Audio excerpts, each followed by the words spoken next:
Hello, Relentless family. We are back again on our favorite day, Thursday. Welcome to those. This is your first time joining us. We are Relentless Thursday podcast.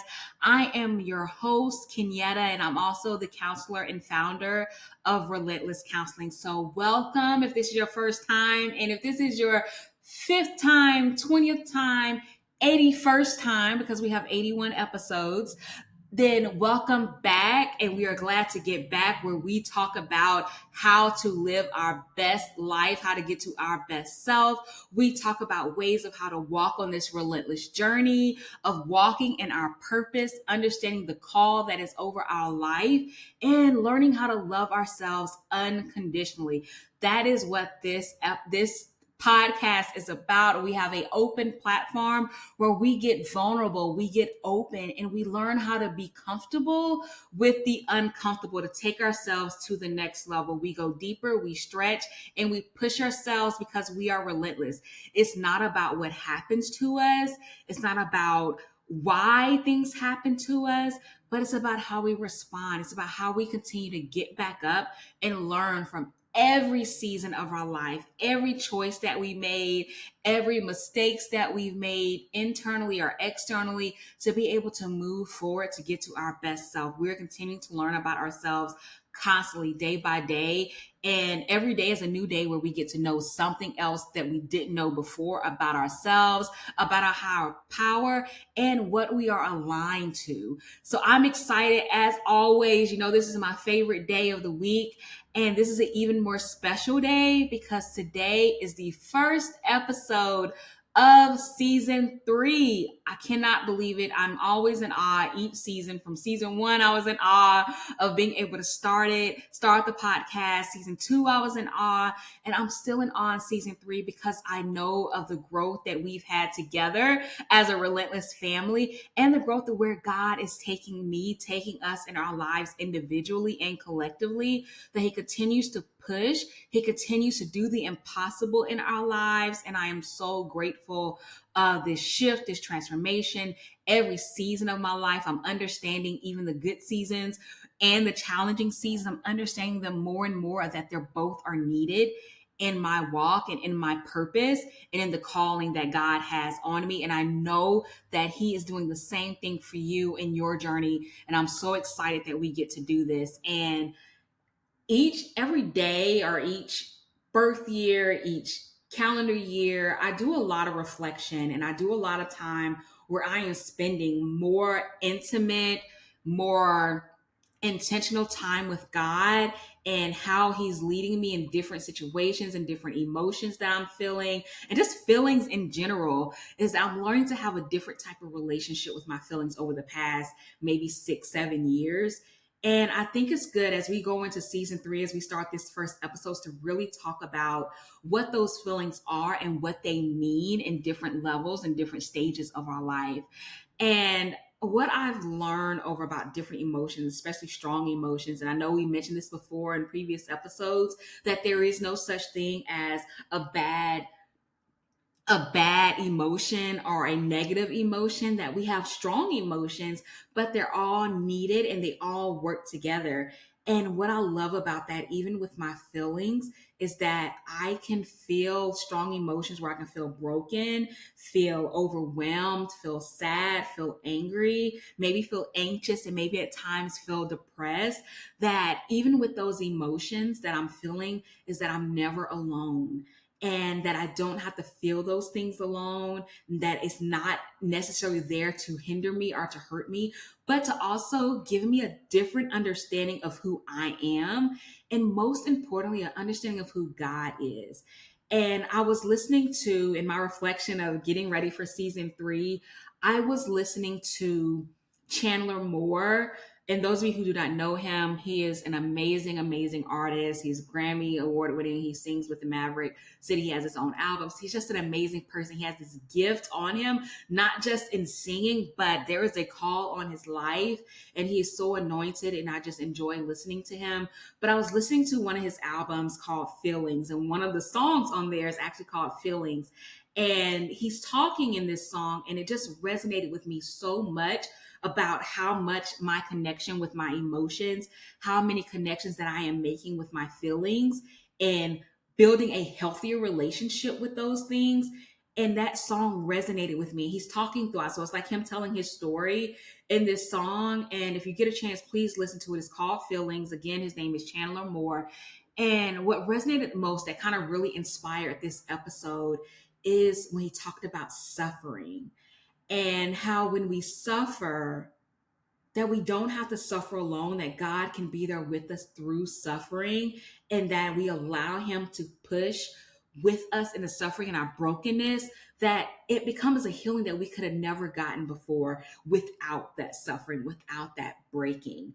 And I'm a strong fan of Tasha Leonard Cobb. I told y'all before when I talked about her that I could never get her name, but she has this song about being gracefully broken.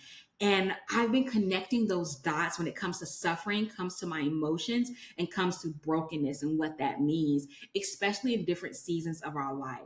And when we think about suffering, which is what our topic is today, if you haven't figured that out yet, we are talking about suffering. And, I'm titling it Relentless Suffering because, as you notice, I title everything Relentless. I know I got to get away from that this season, but we suffer in so many different ways. There's so many different types of suffering that we go through in a spiritual realm that manifests itself in the physical realm. And this is a lot of times the way how we react to things, how we respond by the way we're suffering. And we all suffer. I don't care what background you have, what color you are, where you're from, what socioeconomic background, we all suffer in some form or fashion. And being able to identify and have a relationship with suffering on a spiritual level with God, it takes on a different view, a different perspective, to the point where I realize that in my suffering is where I find my strength.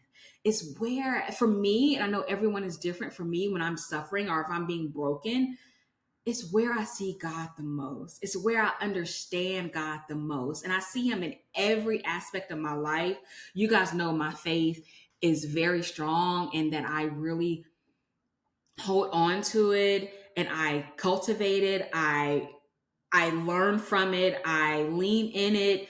I allow it to grow in my life. And I'm hoping that you guys have that too, whatever spiritual background that you have. But I learned that in my suffering, in my brokenness, in my pain is where I really know God. I really see him clearly. I hear him clearly when things are going wrong in my life, or things I don't understand. And in that moment in my suffering is when he shows me who he is, but he also shows me who I am and whose I am. I recognize my worth within my suffering. And that's why it's good for us to have a better working relationship with our strong emotions and our feelings, because when we're suffering, that's when we're getting broken to be rebuilt and to be built stronger. Is that God is shifting and shaking the foundations of our life. And so when we think about suffering, and I just did a Google search of how we just Americanize and how we define suffering. And what suffering is a state of undergoing pain, distress, and hardship. And I don't know about you guys, but I know I've experienced quite a bit of pain. And if you go back and reflect, we take a moment right now, just reflect with the pain that you undergone and the stress that you've been, or hardship, and just different levels of your life. Even if you are in a great, great season, in a great mental, physical, and spiritual space right now in your life, that is great. But there was a time that you were not in that space. And I know you remember it. And I know you like, whoo, that was hard. But if you remember in those moments, in those sufferings, I want you to ask yourself, were you alone? And when you really think about it, I don't think you were. And I think we can all answer, no, I was not alone. In that, even in the times where you felt alone, and I talked about it in our very first season about different seasons of our life. I know I'm saying 20 million different words at the same time of the same thing, but in season one, we talked about different seasons of our life, and we talked about the wilderness season and how there are going to be times where you're going to be isolated, intentionally isolated. So sometimes God has to get us alone to get us where He wants us to be able to walk in our purpose and to be able to understand and answer the calling that He has on our life. And sometimes that means us surrendering our own will and going to His will. And when we go to His will, we can see things from His point of view, from His eyes, see that, yes, in my pain and in this, He had to isolate me because I had to see it from a different light because He is the light. And I have to look at it from ways where I don't know what tomorrow holds. I don't know what this vision that I have or this goal that I have, where it's going to take me, if it's going to pan out where I'm this huge, huge success, or if I'm going to fail. But God knows every single thing that's about to happen. And so sometimes in my pain, He has to break me. I have to suffer in that. I have to go under a state of pain, distress, or hardship, which when I think of state, I really think of that's a season, that's a moment. If I think if it's a state of something, then that means I know that it's temporary, but that is also maybe necessary for me to get to the next level of my life. We can't get to our best self if we don't know what our worst self look like and what that feels like, because we don't know how to handle that. We've never experienced that. So I think that's the power in suffering. So there are 5 different types of suffering that we're going to talk about today. And with these 5 types, it's coming from more of a spiritual realm, but we can relate it in every area of our life. So I'm going to try to break that down and apply it to day-to-day life the best way that I can. But I'm also going to go off an article that I read about by Father. This article was out in 2015, and it's from Father Ian Van Heusen. And he has this great, great article of how he talks about suffering. And I'm going to just quote him right now of what he identified as what suffering is. And what he states is that suffering is an integral part of the human experience. In one way or another, we all must learn to discover Christ's love in the midst of our suffering, which is basically what I've been talking about, right? Of really being able to understand His pain, understand him through your pain. And when you look back over your life, whether you believe in God or whoever your higher power is, recognize that you've never been alone, that something or someone has always been with you. And knowing that you notice it most is when you are struggling or when you are feeling strong emotions. And it may be helpful, he says, it may be helpful for some if they consider the distinction between sufferings that should be avoided, suffering that should be moderately embraced, and sufferings that our Lord gives to us for our sanctification. As we learn to distinguish between the difference between the way we suffer, it can help us appreciate the wisdom of the church. Now, he's talking about the church, the wisdom of the church. But I would love to say that the church, which I strongly believe in the doctrine that the church is within us. The church is not that building. It's not that place where you go worship every Sunday or go to Bible study on Wednesdays or whatever day you have connect groups or however that works. But the church is really you. You are the church. And to learn that wisdom of the church, that history of who you are, the temple that is inside of you, the spirit that lives in you, is being able to really identify and connect with the human experience of suffering. It is a part of us. We're going to suffer whether we want to or whether we don't want to. It's going to happen one way or another. So I think it's good for us to really learn, especially in our relentless journey, of how to embrace that suffering in every season of our life, even as we grow, even as we are loving ourselves unconditionally, even as we are understanding and walking in our purpose, we are still going to suffer. Even when things are going great, there's still suffering that's going to happen. It is part of who you are, and it's needed for that growth, because we don't want to stay in the same spot forever. We want to continue to grow. We want to continue to stretch and expand, but we got to go deeper in order to do that. So the 5 types, I'm going to break these down, but I'm going to tell you all 5 of them all at once. The 5 types of suffering is: 1 is results from bad decisions. We suffer from results from bad decisions. 2 is that we suffer from fasting and penances. And 3, sufferings from purgation. And then also we suffer from the sins of others and circumstances. And then there is existential suffering. So let's go back to the results from bad decisions, sufferings from the results of bad decisions. Now, I am not a perfect human being. I have made quite a few, more than a few bad decisions in my life that I have suffered from, not from anyone else doing, but from my own choices that I've made out of one, maybe wanting to be in control of everything, one, listening to my own will and my own thoughts in my head instead of God's and where He's leading me. My anxiety sometimes make me suffer because I'm making this choice to live in fear and not go after what God has told me that is already mine and to walk in faith. I'm keeping myself back out of the bad decisions that I am making. And like I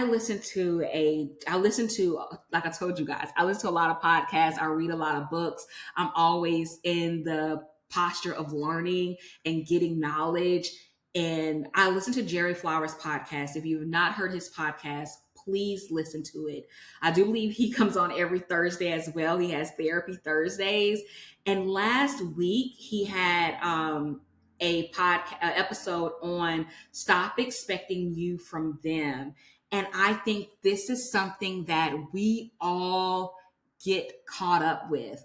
We all get caught up in expecting ourselves from other people, and that causes us to make decisions that are against our aligned guidance, that are against our alignment and who we are. It's against our purpose because we're expecting other people to walk like us. We're expecting everyone to be aligned with what we're being aligned to, and that's not possible. Everyone is not capable of that, but we are trying to force that, sometimes out of hope and other times out of control, that we're trying to control the narrative of someone else, that we don't have that power. We're trying to be God in someone else's life. And Jerry Flowers, he talks about this in his in this episode, and I wrote notes. It was so good, guys. I had to write notes, so I want you guys to be able to check it out and listen to it for yourself.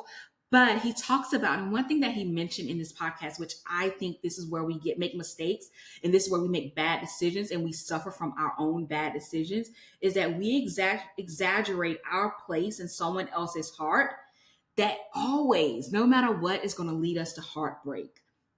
We identify in trying to expect ourselves from other people, that when we just sit in that pain or maybe avoid that pain, it causes us to enter rooms that our purpose and our alignment would have told us to avoid it. Jerry Flowers really went deep. He really was relentless with that message that he gave in his podcast, which is about 45 minutes long. So it won't take long to listen to it to get the points that he was making.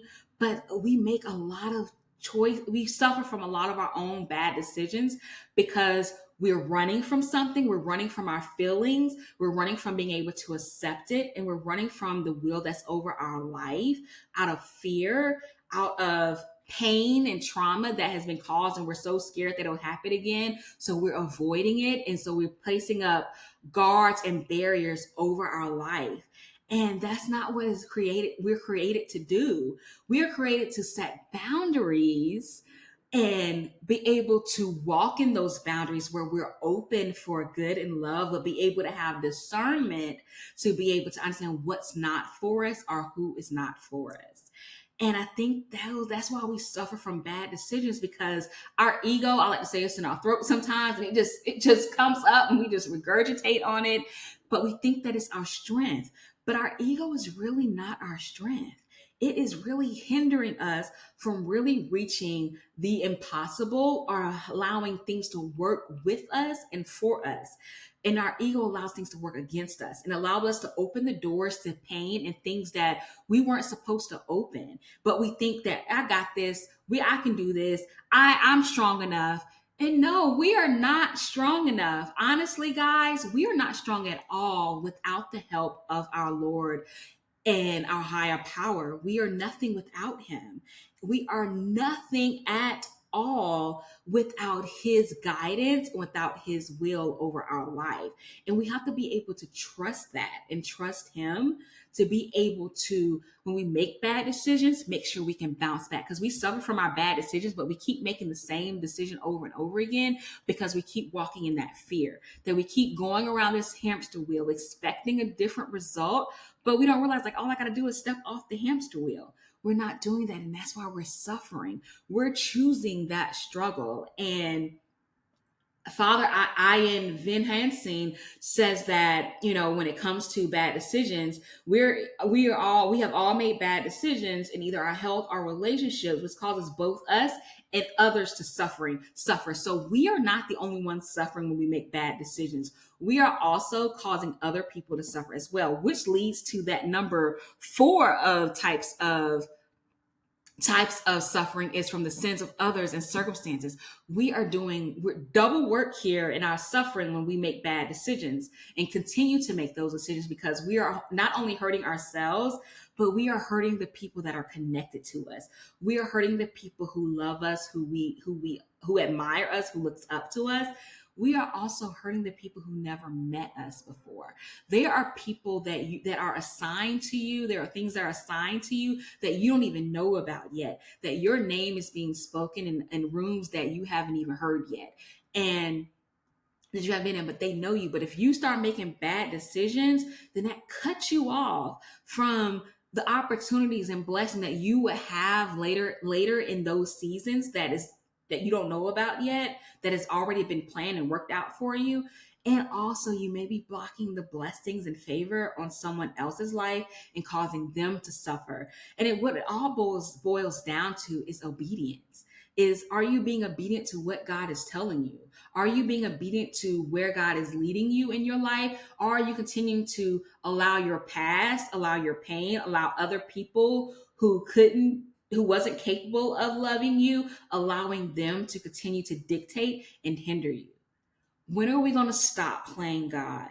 Because we make bad decisions, continue to make bad decisions, we're trying to have that control, and that means we're trying to play God. We're trying to be God, and He's saying, I don't need your help. I could do that all by myself. I've been doing it by myself. I can continue to do it by myself.